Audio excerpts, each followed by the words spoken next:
Discriminar alguém por causa da religião é crime no Brasil e a pena pode chegar a 5 anos de prisão e multa. No entanto, manifestações de intolerância religiosa ainda são comuns no país.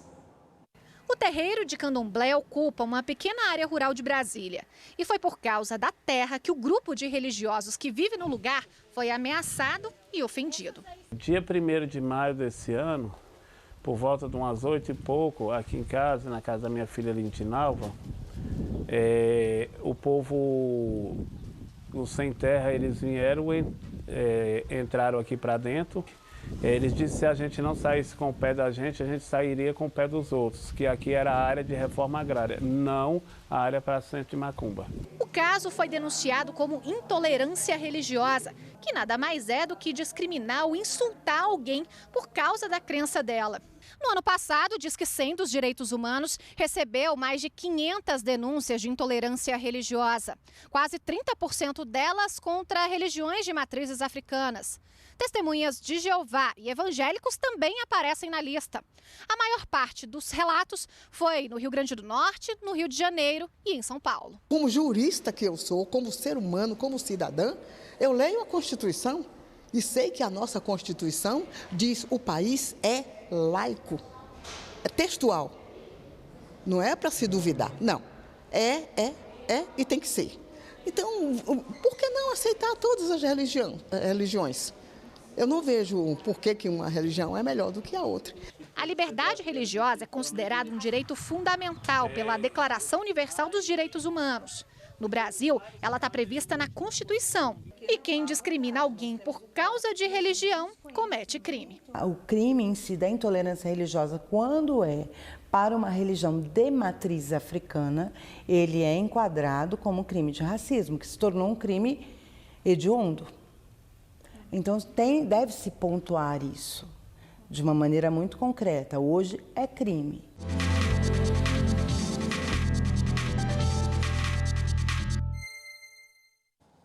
E para falar mais sobre o assunto, eu recebo aqui no estúdio o advogado Gabriel Sampaio. Boa tarde, seja bem-vindo. Boa tarde, obrigado. Bom, o senhor é especialista nessa temática, na defesa dos direitos humanos. Nós vimos na reportagem que é crime no Brasil, mas infelizmente são práticas comuns ainda. O que fazer para a gente avançar nessa matéria e combater a intolerância? Nós precisamos cada vez mais de ações afirmativas. É muito importante que o Estado também contribua para a conscientização da sociedade. Nós somos um país de muita diversidade e de muito sincretismo religioso. E é preciso respeito.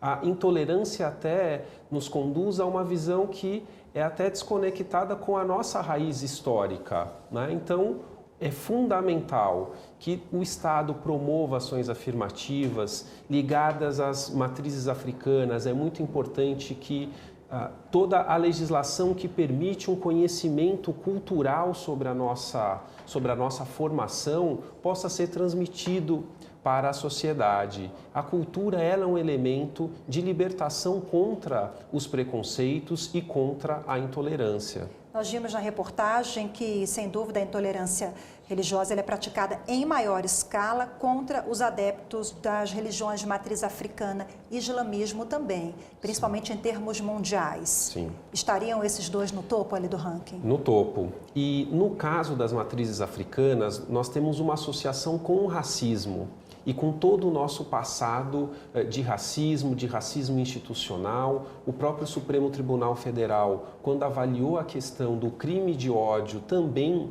teve uma sessão muito pedagógica. O representante da Procuradoria-Geral da República na sessão, Dr.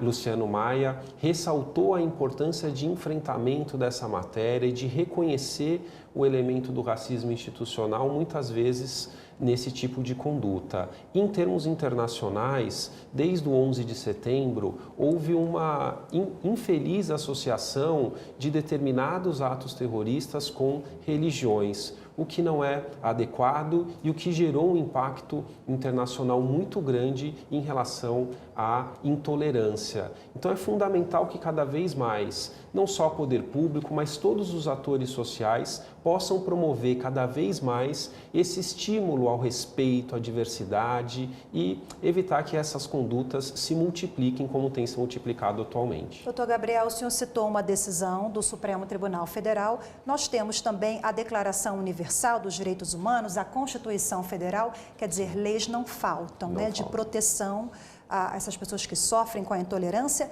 e ao combate e as punições também, esse tipo de crime. Sim, a nossa Constituição que já prega a laicidade do Estado, que protege os cultos religiosos, que traz uma série de garantias de proteção para que haja o respeito aos cultos religiosos. Falta, de fato, efetividade nessa legislação, que não se dá simplesmente no campo repressivo. É importante porque nós tivemos uma escalada de denúncias, infelizmente sentidas em especial pelos cultos de matrizes africanas, e isso tem que ter uma ação específica do Estado de prevenção e repressão, mas é muito importante que no âmbito cultural isso também seja trabalhado.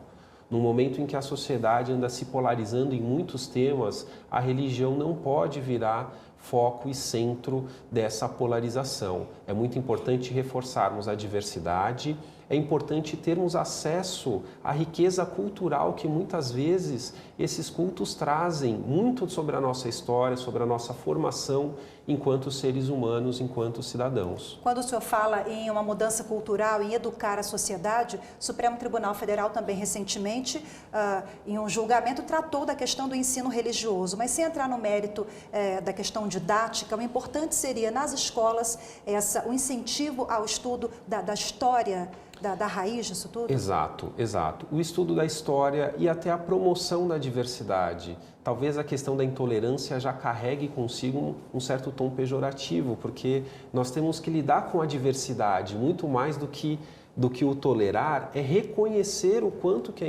é importante essa diversidade. No caso das matrizes africanas, nós temos legislação que promove o estudo da história da África e da cultura afro-brasileira. Nesse contexto, seria importante que a sociedade tivesse cada vez mais acesso a essa relação histórica e da formação da sociedade por meio dessas culturas. Doutor Gabriel Sampaio, mais uma vez, muito obrigada pela participação. Uma boa tarde. Boa tarde, obrigado.